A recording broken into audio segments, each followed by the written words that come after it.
तस्वीरें आप माड़ा गांव से देख रहे हैं, जहां 2 डबल लेन सड़कों की आधारशिला जो है वो प्रधानमंत्री नरेंद्र मोदी के द्वारा रखा जाएगा। भारत के आखिरी गांव माड़ा गांव पहुंच चुके हैं पीएम मोदी।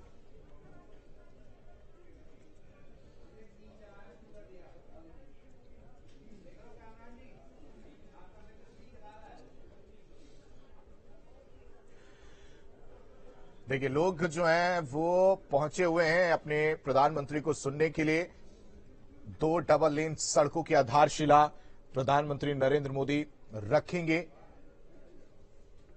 मुख्यमंत्री पुष्कर सिंह धामी भी नजर आ रहे हैं। भारत के आखिरी गांव माड़ा गांव की ये तस्वीर आप देख रहे हैं, जहां पर नरेंद्र मोदी पहुंच चुके हैं। सीधी तस्वीर आप देख रहे हैं। इससे पहले उन्होंने बद्री विशाल में पूजा अर्चना की, लोगों ने उनको सम्मानित किया और जो विकास परियोजनाएं हैं उनको लेकर बातचीत करते हुए नजर। आप देखिए, मुख्यमंत्री पुष्कर सिंह धामी आगे बढ़ते हुए और संबोधन करते हुए मुख्यमंत्री पुष्कर सिंह धामी। भारत माता की, भारत माता की जय श्री बद्री विशाल, जय श्री बद्री विशाल, जय बाबा केदार।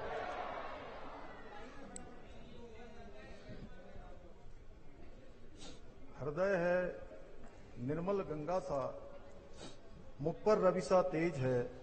आपकी उपस्थिति ने बनाया आज का दिन विशेष है। जन जन में उत्साह उमंग है, देवभूमि में आज पर्व है। हे महामुनि, हे विकास पुरुष, मां भारती आप पर गर्व है। मंच पर उपस्थित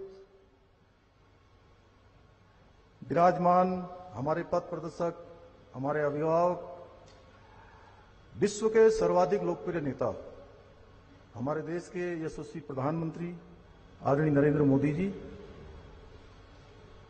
उत्तराखंड के राज्यपाल लेफ्टिनेंट जनरल सेवानिवृत्त श्री गुरमीत सिंह जी, उत्तराखंड सरकार के पूर्व मुख्यमंत्री और गढ़वाल लोकसभा क्षेत्र के लोकप्रिय सांसद आदरणीय तीरथ सिंह रावत जी,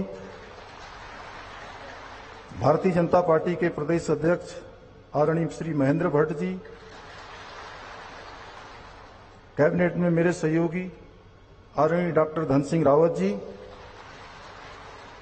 एवं यहां पर पधारे हमारे सभी जनप्रतिनिधिगण, कैबिनेट मंत्री श्री सौरभ बहुगुणा जी, सारे विधायकगण, हमारे दूर दूर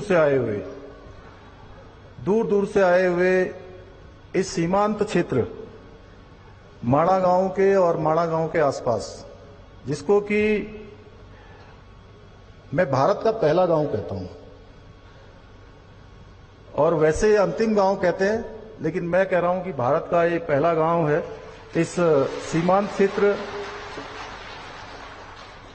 मैं माननीय प्रधानमंत्री जी का आप सबकी तरफ से देवभूमि उत्तराखंड की देवतुल्य जनता की ओर से हार्दिक स्वागत एवं अभिनंदन करता हूं।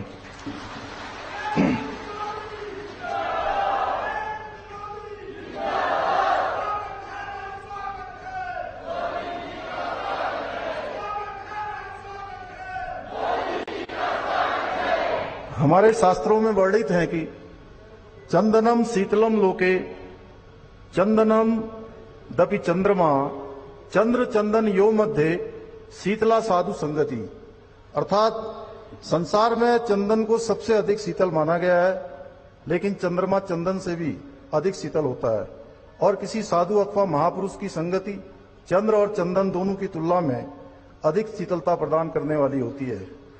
यह हमारा सौभाग्य है कि आज हमें आदरणीय प्रधानमंत्री जी जैसे महामुनि का सानिध्य प्राप्त हो रहा है, जिनके विचारों की सुगंध और व्यक्तित्व की शीतलता से आज संपूर्ण विश्व लाभान्वित हो रहा है। साथ ही हमें गर्व है कि आदरणीय प्रधानमंत्री जी के नेतृत्व में हम उस यात्रा के सहयात्री हैं जिसका लक्ष्य और संकल्प है कि भारत को फिर से विश्व गुरु बनाना है। हम सभी इस सत्य के साक्षी हैं कि आदरणीय प्रधानमंत्री जी एक तपस्वी की भांति किस प्रकार से नए भारत का और श्रेष्ठ भारत का निर्माण करने की अग्नि प्रज्वलित किए हुए हैं। आदरणीय प्रधानमंत्री जी, मैं समस्त उत्तराखंड की जनता की ओर से आपको विश्वास दिलाता हूं कि आपके इस महायज्ञ में जो भी इस महायज्ञ की सफलता के लिए जिस प्रकार की भी आहुति की आवश्यकता होगी, जिस प्रकार का भी योगदान देना होगा, देवभूमि उत्तराखंड के लोग हमेशा आगे आकर उस काम को करने का काम करेंगे। आपकी इसमें मुझे पूरा विश्वास है कि हम उत्तराखंड को उत्कृष्ट उत्तराखंड बनाने के जिस विकल्प रही संकल्प को लेकर हम आगे बढ़ रहे हैं, वह आपके मार्गदर्शन में अवश्य ही सिद्ध होगा। हम सभी लोग उत्तराखंड वासी भली भांति जानते हैं कि आप हमेशा से उत्तराखंड के प्रति आपका जो लगाव है वो किसी से छुपा हुआ नहीं है। जब आप गुजरात के मुख्यमंत्री थे और उस समय जब भयंकर त्रासदी उत्तराखंड के अंदर आई थी, तब भी आपने आगे बढ़कर ये पेशकश करी थी कि उत्तराखंड के और बाबा केदार की उस प्रांगण का आप पुनर्निर्माण का काम करेंगे। भाइयों बहनों, इस दौरान देवभूमि के प्रति दिखाए गए प्रेम और अपनत्व के लिए हम सभी उत्तराखंड वासी आपके आभारी हैं।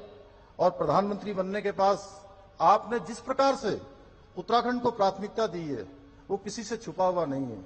आज हम 4 धाम ऑल वेदर रोडों की बात करें या ऋषिकेश से कर्णप्रयाग रेल लाइन की बात करें या हमारा ऋषिकेश में चलने वाला एम्स हो या उधम सिंह नगर कुमाऊं मंडल के लिए खुलने वाला नया हमारा एम्स का दूसरा सेंटर हो, सारे के सारे प्रोजेक्ट आपके नेतृत्व और आपके मार्गदर्शन में उत्तराखंड के प्रति जो आपका विशेष लगाव है उसके कारण से लगातार हमको यहां पर उत्तराखंड की जनता को मिल रहे हैं। हम जानते हैं आपके इस अप्रतिम स्नेह के लिए सारे उत्तराखंड के वासी हृदय से अनुभूत हैं। आज जहां आपके द्वारा 3400 करोड़ रुपए की योजनाओं का यहां पर 2 सड़कों का और जो बहुप्रतीक्षित हमारा केदारनाथ का रोपवे, जिसके बारे में आपने 5 नवंबर 2021 को आपने बाबा केदार की भूमि से कहा था कि आने वाले समय में यात्रियों के लिए केदारनाथ की यात्रा सुगम और सरल होगी और केबल कार से लोग यात्रा कर पाएंगे। आज वो दिन आ गया कि आज आपके हाथों से बाबा केदार की भूमि तक केबल कार से जाने की रोपवे का आज आपने शिलान्यास कर दिया है। उसी प्रकार से गोविंद घाट से लेकर हेमकुंड साहब की यात्रा भी रोपवे से की जाएगी। मैं आपका हार्दिक धन्यवाद देना चाहता हूं।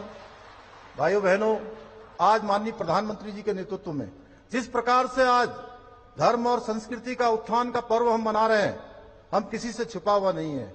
आज भारतवासी इस पर्व को मना रहे हैं, जहां बाबा केदार के प्रांगण का जिस प्रकार से वो क्षतिग्रस्त होने के बाद आज पुनर्निर्माण का कार्य चल रहा है।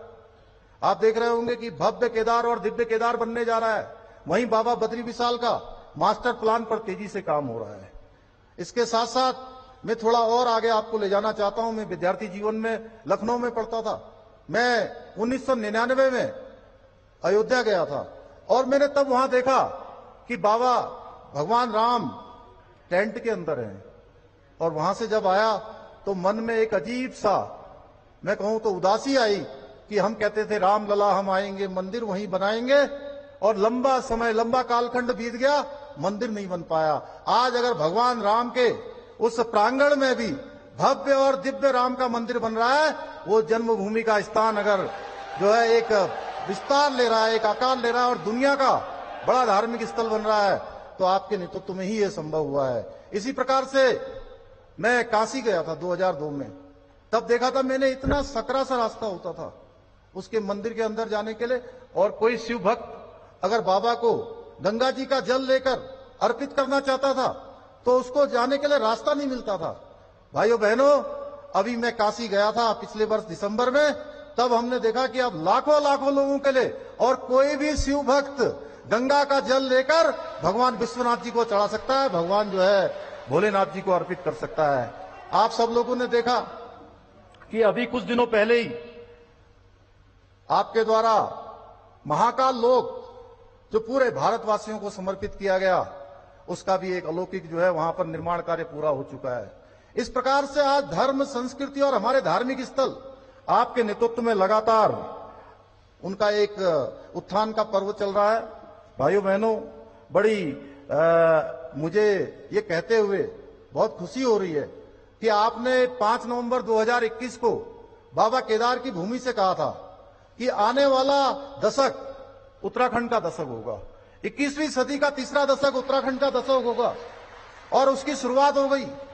वो कैसी शिव की वाणी थी कि आपके मुंह से निकली, और इस बार की जो हमारी यात्रा हुई है, अभी तक हम 45 लाख यात्री, श्रद्धालु, पर्यटक अभी तक यात्रा कर चुके हैं जो रजिस्टर्ड रूप से आए हैं। इसके साथ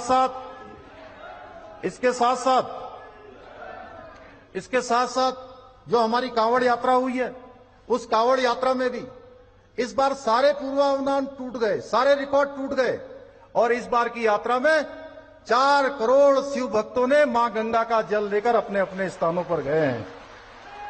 ये हमारा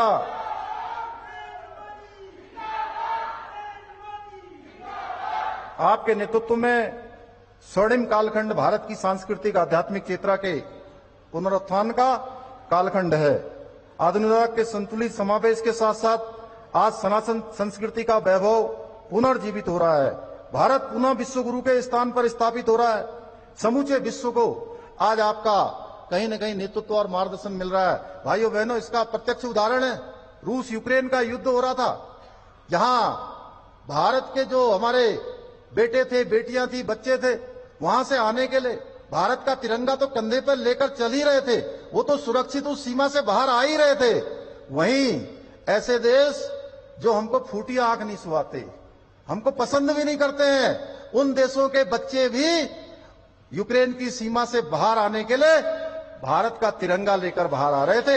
यह है नया भारत। नए भारत को गढ़ने का काम मोदी जी के नेतृत्व में हो रहा है।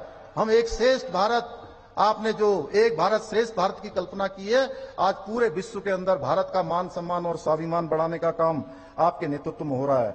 आज जहां विश्व के समक्ष जो भी समस्याएं हैं, उनके समाधान के लिए सभी विश्व शक्तियां भारत की ओर देख रही हैं, भारत की नीतियों का अनुसरण कर रही हैं। पहले चूंकि ये मलारी गांव या उत्तराखंड हमारा सैनिक बाहुल्य प्रदेश है, सैनिक बाहुल्य प्रदेश के अंदर हम जानते हैं हमारे परिवारों में, हमारे सेना के लोगों में किस प्रकार का उनके घर में वातावरण होता है। पहले के समय में जो सीमा पर काम करने वाले हमारे सैनिक होते थे, अगर कोई गोली उनको लगती थी या कोई गोली दूसरी तरफ से आती थी, तो भाइयों बहनों, गोली का जवाब देने के लिए उनको कई दिनों तक पूछना पड़ता था, और ऊपर तक बात जाती थी और जवाब नहीं आता था। लेकिन आपके प्रधानमंत्री बनने के बाद अब किसी को कोई पूछना नहीं पड़ता है, अब गोली का जवाब गोली से दिया जाता है। ये नया भारत है। आदरणीय प्रधानमंत्री जी की दूरदर्शी नीतियों का परिणाम है कि कोरोना की गंभीर मार के बावजूद भी आज भारतीय अर्थव्यवस्था न केवल मजबूत बनी हुई है, बल्कि कई विकसित देशों से भी हम बेहतर प्रदर्शन कर रहे हैं।